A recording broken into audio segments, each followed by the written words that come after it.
ಆಕಾಶವಾಣಿ ಮಂಗಳೂರು. ಕೃತಿ ಸಂಪದ ಅಪೂರ್ವ ಕೃತಿಗಳ ಸಂಕ್ಷಿಪ್ತ ಪರಿಚಯ. ಇಂದಿನ ವಿಷಯ ಕವಿ ಜಯಶಂಕರ್ ಪ್ರಸಾದ್ ಅವರ ಮಹಾಕಾವ್ಯ ಕಾಮಾಯನಿಯ ಕುರಿತಾದ ವಿಮರ್ಶೆ. ಪ್ರಸ್ತುತಿ ಡಾಕ್ಟರ್ ಸುಲತಾ ರಾಜಾರಾಮ್. ಆಧುನಿಕ ಹಿಂದಿ ಸಾಹಿತ್ಯ ಕ್ಷೇತ್ರಕ್ಕೆ ತಮ್ಮ ಅಭೂತಪೂರ್ವ ರಚನೆಗಳ ಕಾಣಿಕೆ ನೀಡಿದವರಲ್ಲಿ ಛಾಯಾವಾದಿ ಸಾಹಿತಿಗಳಾದ ಶ್ರೀ ಜಯಶಂಕರ್ ಪ್ರಸಾದ್ ಅಗ್ರಗಣ್ಯರು.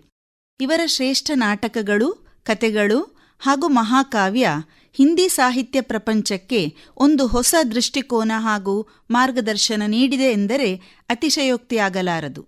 1889 ಜನವರಿ 30 ಬನಾರಸ್ನಲ್ಲಿ ಜನಿಸಿದ ಜಯಶಂಕರ್ ಪ್ರಸಾದ್ ಇವರ ಮಹಾಕಾವ್ಯ ಕಾಮಾಯನಿಯಲ್ಲಿ 15 ಖಂಡಗಳಿವೆ. ಚಿಂತಾ ಎಂಬ ಖಂಡದಿಂದ ಮೊದಲ್ಗೊಂಡು ಆನಂದ ಎಂಬ ಕೊನೆಯ ಖಂಡದವರೆಗೆ ಹರಡಿಕೊಂಡಿರುವ ಈ ಕಾವ್ಯ ಮನೋವೈಜ್ಞಾನಿಕ ಹಾಗೂ ದಾರ್ಶನಿಕ ಸಿದ್ಧಾಂತಗಳ ತಳಹದಿಯಲ್ಲಿ ರೂಪುಗೊಂಡಿದ್ದು ಮಾನವತೆಯ ಕ್ರಮಿಕ ನೈಜ ವಿಕಾಸದ ದ್ಯೋತಕವಾಗಿದೆ. 1936 ಪ್ರಕಾಶಗೊಂಡ ಈ ಉತ್ಕೃಷ್ಟ ಕೃತಿಯು ಖಡಿ ಬೋಲಿ ಹಾಗೂ ತೋಟಕ್ ಎಂಬ ಛಂದಸ್ಸಿನಲ್ಲಿ ರಚಿತವಾಗಿದೆ.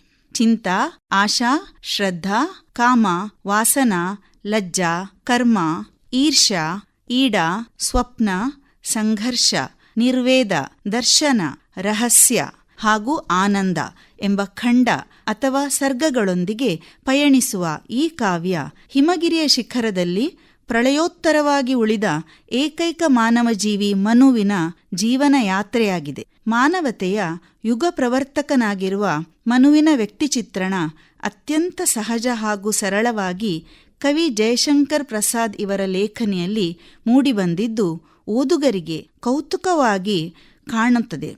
ಸ್ವೇಚ್ಛಾಚಾರಿಯಾಗಿ ಅಮಿತ ಐಷಾರಾಮಿ, ವಿಲಾಸಿ ಹಾಗೂ ಅನೈತಿಕ ಜೀವನದಲ್ಲಿ ಮೈಮರೆತಿದ್ದ ದೇವಜಾತಿಯ ನಾಶಕ್ಕಾಗಿ ಪ್ರಕೃತಿ ಮಾತೆಯ ಪ್ರಳಯ ಸೃಷ್ಟಿ ಹಾಗೂ ಅದರಲ್ಲಿ ಉಳಿದ ಏಕೈಕ ಪುರುಷ ಮನು ತನ್ನಂತೆ ಬದುಕಿ ಉಳಿದ ಜೀವಿ ಶ್ರದ್ಧಾ ಎಂಬ ನಾರಿಯ ಸಂಪರ್ಕಕ್ಕೆ ಬರುತ್ತಾನೆ. ಇಲ್ಲಿ ಶ್ರದ್ಧಾ ಚೈತನ್ಯ, ಕ್ರಿಯಾಶೀಲತೆ ಹಾಗೂ ಕರ್ತವ್ಯ ಪ್ರಜ್ಞೆಯ ಪ್ರತೀಕ. ನಿರಾಶೆ ಹಾಗೂ ಖಿನ್ನತೆಯಿಂದ ನಿರ್ಲಿಪ್ತನಾಗಿ ಶೂನ್ಯದತ್ತ ನೋಡುತ್ತಾ ಕುಳಿತಿದ್ದ ಮನುವಿನಲ್ಲಿ ಶ್ರದ್ಧಾ ಜೀವನೋತ್ಸಾಹ ತುಂಬಿ ಮಾನವ ಸೃಷ್ಟಿ ಹಾಗೂ ಕರ್ಮಶೀಲತೆಯ ಕಡೆ ಮನುವನ್ನು ಪ್ರೇರೇಪಿಸುತ್ತಾಳೆ. ಪಶುಬಲಿ ಮುಂತಾದ ಪಾಶವಿಕ ವೃತ್ತಿಯನ್ನು ವಿರೋಧಿಸುತ್ತಾಳೆ. ಇವು ಆಶಾ, ಶ್ರದ್ಧಾ, ಕಾಮ, ವಾಸನಾ, ಲಜ್ಜಾ ಎಂಬ ಸರ್ಗಗಳಲ್ಲಿ ವ್ಯಕ್ತವಾಗಿವೆ.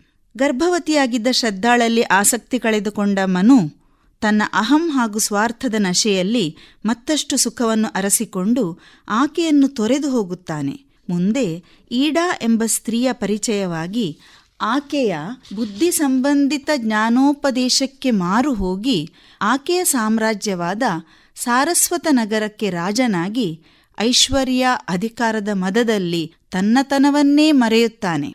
ಶಾಸನ, ಆಳ್ವಿಕೆ ನಡೆಸುವಲ್ಲಿ ರಾಕ್ಷಸ ಸಂತತಿಯ 2 ಪುರುಷರನ್ನು ನೇಮಿಸಿ ಸ್ವೇಚ್ಛಾಚಾರಿಯಾಗಿ ತಾನು ನಿರ್ಮಿಸಿದ ಕಾನೂನು, ಶಾಸನ, ನಿಯಮಗಳನ್ನು ಮುರಿದು ಪ್ರಜೆಗಳ ವಿದ್ರೋಹಕ್ಕೆ, ಸಂಘರ್ಷಕ್ಕೆ ಬಲಿಯಾಗುತ್ತಾನೆ.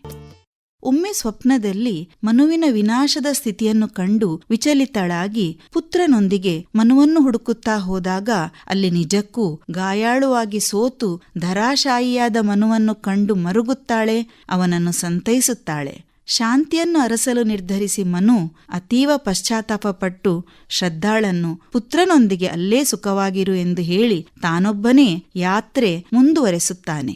ಈಡಾಳೊಂದಿಗೆ ಶ್ರದ್ಧಾ ಆಕೆಯ ಹೃದಯಹೀನ ಬುದ್ಧಿ ಸಂಬಂಧಿತ ವಿಚಾರಗಳನ್ನು ಖಂಡಿಸುತ್ತಾಳೆ. ಮಾನವನನ್ನು ಸಾರಸ್ವತ ಸಾಮ್ರಾಜ್ಯವಾಳುವಂತೆ ಹೇಳಿ ಈಡಾಳ ಬಳಿ ಬಿಟ್ಟು ಮತ್ತೆ ಮನುವನ್ನು ಅರಸುತ್ತಾ ಹೋಗಿ ಅವನನ್ನು ಸೇರುತ್ತಾಳೆ. ಹೀಗೆ ಸ್ವಪ್ನ, ಸಂಘರ್ಷ, ನಿರ್ವೇದ ಸರ್ಗಗಳು ಒಂದೊಂದಾಗಿ ಬಿಚ್ಚಿಕೊಳ್ಳುತ್ತವೆ. ಕೊನೆಯಲ್ಲಿ ಶಿವನ ತಾಂಡವ ನೃತ್ಯವನ್ನು ಅನೈತಿಕ ಅಧರ್ಮಗಳ ನಾಶ ಹಾಗೂ ಸಾತ್ವಿಕ ವಿಚಾರಗಳ ಉಳಿವು ಎಂಬ ಸೃಷ್ಟಿಯ ನಿಯಮವೆಂಬಂತೆ ದರ್ಶನ ಹಾಗೂ ರಹಸ್ಯವೆಂಬ ಸರ್ಗಗಳಲ್ಲಿ ಕವಿ ಪ್ರಸಾದರು ಬಿಂಬಿಸಿದ್ದಾರೆ. ಮನು ಶಿವನ ದರ್ಶನದಿಂದ ಪುಳಕಿತನಾಗಿ ಆನಂದ ಹೊಂದುತ್ತಾನೆ. ಇದೇ ಆನಂದ ಅಂತಿಮ ಸರ್ಗ.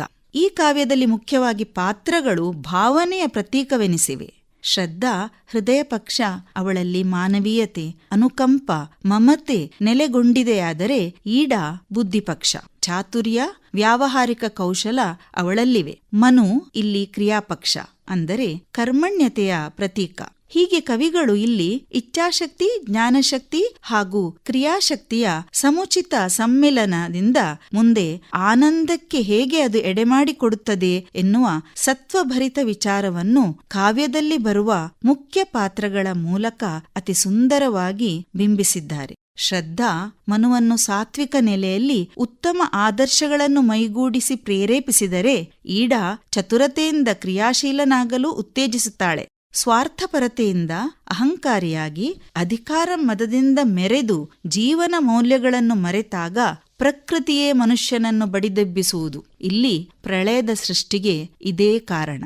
ವಿನಾಶದ ಅಂಚಿನಲ್ಲಿರುವಾಗ ತನ್ನ ತಪ್ಪಿನ ಅರಿವಾಗಿ ಎಚ್ಚೆತ್ತುಕೊಂಡು ಮನುಷ್ಯನು ಮುಂದೆ ಉತ್ತಮ ದಾರಿಯತ್ತ ಸಾಗುತ್ತಾ ಆಧ್ಯಾತ್ಮಿಕ ಚಿಂತನೆಯೊಂದಿಗೆ ಆನಂದ, ನೆಮ್ಮದಿಯನ್ನು ಪಡೆಯುವ ತಾತ್ವಿಕ ವಿಚಾರವು ಕಾವ್ಯದ ಕೊನೆಯ ಸರ್ಗ ಆನಂದದಲ್ಲಿ ಕವಿಗಳಿಂದ ಸಮರ್ಪಕವಾಗಿ ವ್ಯಕ್ತವಾಗಿದೆ. ಕವಿ ಜಯಶಂಕರ್ ಪ್ರಸಾದರು ಈ ಕಾವ್ಯದಲ್ಲಿ ದೋಹಾ, ಚೌಬೋಲಾ ಎಂಬ ಛಂದಸ್ಸುಗಳನ್ನು ಪ್ರಯೋಗಿಸಿದ್ದು, ಸಂಸ್ಕೃತ ಮಿಶ್ರಿತ ಹಿಂದಿ ಭಾಷೆ, ಪ್ರಾಸಬದ್ಧ ಶಬ್ದಗಳ ಜೋಡಣೆ, ಅಲಂಕಾರಯುಕ್ತ ಭಾಷೆಯ ಪ್ರಯೋಗದಿಂದ ಓದುಗರಿಗೆ ರಸಾಸ್ವಾದನೆ ನೀಡಿರುವರು. ಕಥಾವಸ್ತುವನ್ನು ಕವಿಗಳು ವಾಸ್ತವಿಕ ಹಾಗೂ ಕಲ್ಪನೆಯ ಹೊಂದಾಣಿಕೆಯೊಂದಿಗೆ ಭಾರತೀಯ ದಾರ್ಶನಿಕ ತತ್ವಗಳ ಹಿನ್ನೆಲೆಯಲ್ಲಿ ಹೆಣೆದು ಕಾವ್ಯ ಸೊಬಗನ್ನು ಮೆರೆದಿದ್ದಾರೆ. ಅಲ್ಲದೆ ಪ್ರಕೃತಿ ಚಿತ್ರಣವು ಅದ್ಭುತವಾಗಿ ಮೂಡಿಬಂದಿದೆ. ಕಾವ್ಯದಲ್ಲಿ ಬರುವ ಪಾತ್ರಗಳ ಮಾನಸಿಕ ತುಮುಲ, ಸಂಘರ್ಷ ಇವು ಓದುಗರನ್ನು ಪಾತ್ರಗಳ ಭಾವನೆಯೊಂದಿಗೆ ತಾದಾತ್ಮ್ಯತೆಯನ್ನು ಮೂಡಿಸುವಲ್ಲಿ ಜಯಗಳಿಸಿದೆ.